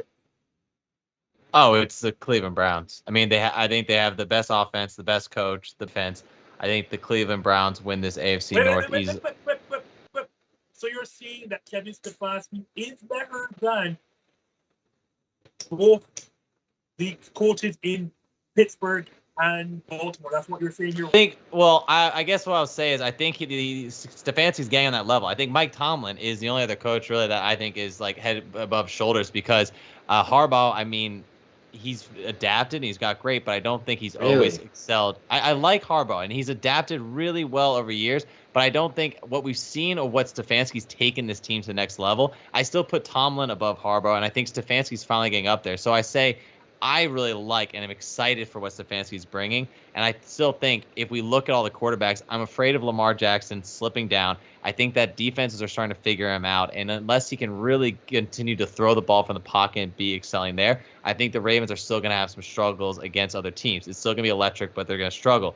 I think the Pittsburgh Steelers, if they continue to go to Ben, he's going to get injured. We're going to see last year where they're going to fizzle out because they just do not have the energy to go forward. And I know their wide receiver core is exciting, but I still don't think that there's like a huge punch. Until Claypool shows a full another season again, I'm not so sure about that wide receiver core and the Steelers being one of the best in the league.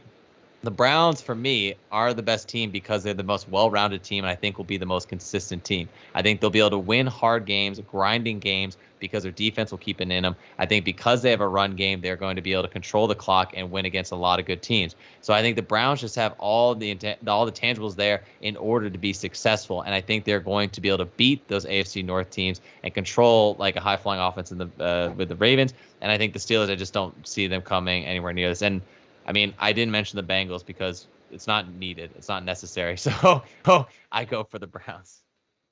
Dwayne, I know you have to be tired. This is over 3 hours now. I'm talking football. So Okay. Never Well, gets tired. I'm never tired of talking football, especially talking football with people that know what they're talking about. It's never tiring, never tiring.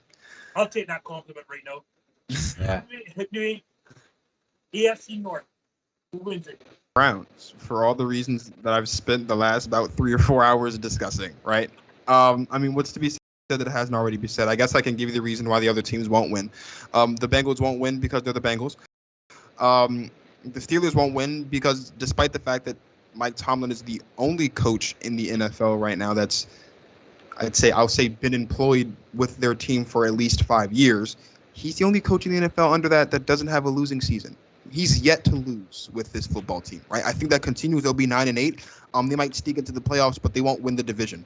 You look at the Ravens, right? I honestly have never really trusted Harbaugh as a coach, right? I've never looked at. There have been very few times where I've looked at the Baltimore Ravens and said that Harbaugh outcoached the opposing team's coach. It's just rare, right? They've got the talent. I think the issue with the Ravens, though, is that obviously with J.K. Dobbins not being there, right, Lamar Jackson's going to have to throw the football a lot more this season, and that's really where the Ravens could fall apart. Because as I said earlier in the show, we haven't seen Lamar Jackson win a football game with his arm yet. And if the Ravens are going to be successful, Lamar Jackson's going to have to win a lot of football games with his arm, and I don't know if he can do that yet. Because he hasn't proved to us that he can. He can win a football game with his legs. He hasn't win a football game with his arm. I think that could be the demise of the Ravens. So the Browns are going to win it, and they'll win 13 games. Key same question. We're ruling out the Bengals, so the Steelers, the Ravens, or the Browns who wins the AFC North. Anyway.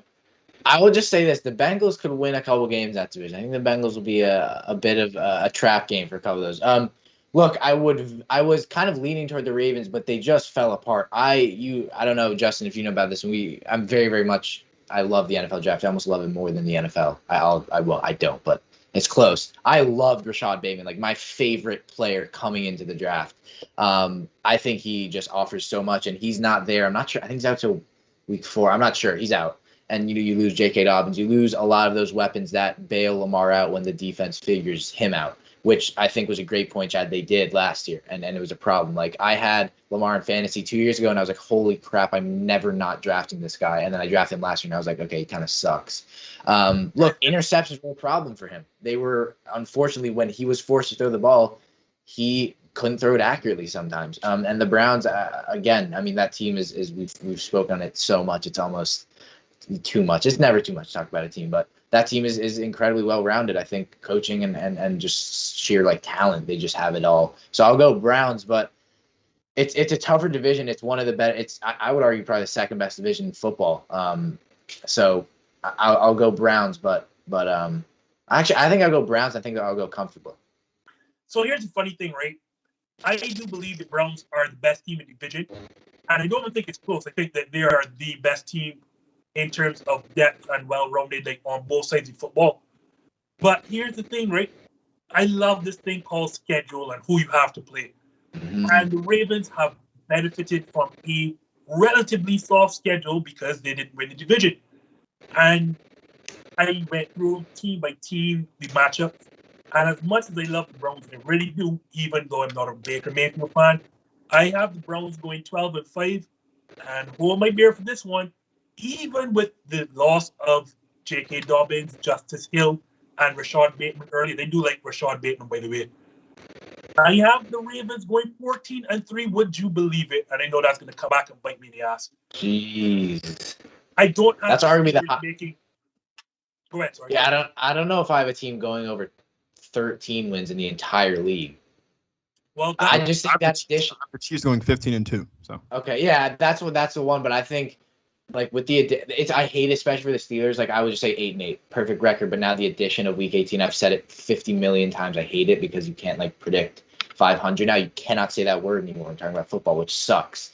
But yeah, continue. So yeah, I don't have the Steelers making playoffs. Big Ben is terrible.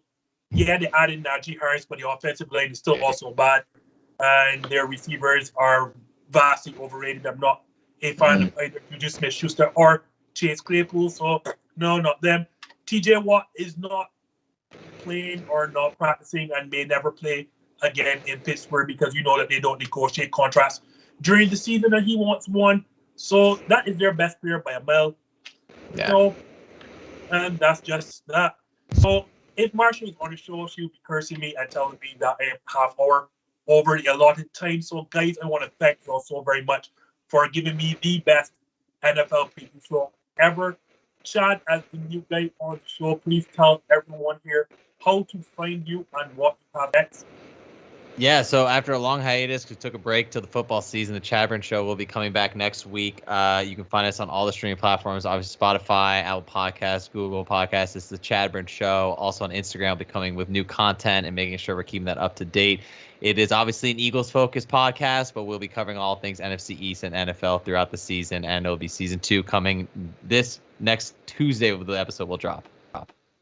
So if you want to hear why Jalen Hurts sucks, you don't need to come here. You can also go to Chadburn Show. Yeah, Jalen Hurts is terrible. One of the biggest critics of the Eagles is me, so it's fine. Thank you, Justin. Kian, also you, please tell us how to find the Sports Scoop and what do you have coming up next? Very, very focused on YouTube, daily posts, and as well on Instagram we post a lot. But yeah, over there it's a weird name, I know, but it's the Sports Scoop. No spaces, so you can find us over there. But Justin, I want to thank you. Fantastic show as always. I do apologize for taking up too much of your time, but thank you as always. Very, very one of my favorite shows to be on. You know that. Time. As Dwayne said, can't get tired talking football. Yeah. I understand football. Exactly. I don't think I have to do this for you, Dwayne, but because my followers are basically yours. But tell them all the same, Dwayne. How do we find the Go Talk podcast and what do we have coming up? Well, first of all, I just want to say this has been probably the busiest couple of days for me. This has been very fun, double trouble day for me. Coming over from a 6 o'clock show on my channel and then rushing over here to. Let me say this before you finish, Dwayne. I am not doing double trouble again without a proper cushion on the seat. That's my fine. ass is hurting me. I'm saying the same thing. I gotta get a new seat because this cushion's not working out for me. No, on Instagram at GTP Marcus, on YouTube, Go Talk with Marcus. We're approaching 100 episodes, so that's nice. Season 2 of the Go Talk podcast is coming up soon as well. I've added Twitter, and I'll be doing some things on Twitter as well. You can follow me there at GTP Marcus. The same thing. It's always a privilege to come on the show and talk with Justin. It is. Because it's either going to be one of two things. I'm either going to be cracking a whole bunch of jokes, or me and Justin are going to be going back and forth because we're saying the same thing 2 different ways. Either way, it's always entertaining and it's always a pleasure. I love working with Chad. It's nice to meet you, Cian, too. Football is great, right? Football is great. It's time of the year. It's nice to have football back. And I guess I can say this here, too, because I said it on my show. We're going to start going live every Wednesday. And so there'll be live shows every Wednesday prepping for the upcoming week, of course. From now to the Super Bowl. So it's great. It's always a pleasure to be on the show. And next time I do double trouble, let's get a different chair. Yeah. And honestly, for Justin, for my first time being on the show, this was pretty awesome. Talking football this long. Don't say that, because when you say that, as Kian and Dwayne will tell you, that means you get invited on the show regularly. So good. Anytime, man. It always seems like whenever I'm on the show, we always go like well over. Yeah. Just bring me back on when Jalen Hurts throws for over 300 yards. You know what I mean? That'll be the moment. Justin invited me. He's my favorite message to get on Instagram. So it's always a pleasure. It is. That's Sunday night. Hey, man, what are you doing? Yeah. Yeah, exactly. Exactly. Yeah, they just showed up my irresponsibility, because I do tend to wait last minute to invite people on the show. That's not on me. But if you do want great guests like these guys talking great stuff like NFL football, you can come on Monday nights. Yeah, we were supposed to be Monday, but things didn't work out. I mean, even though it's better this week because we had double trouble, even though my posterior is telling me, or my derriere is telling me that that's really not a good thing.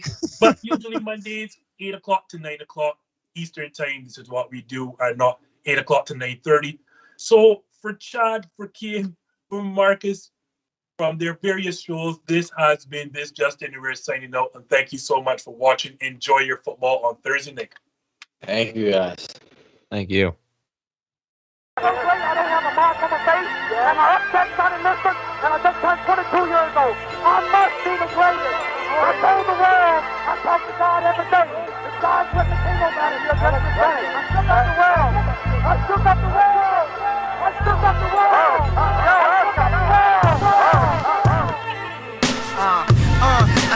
can I be a legend? Search your soul and answer me this question. Do you think I have what it takes to be great, but still be humble and learn from my mistakes?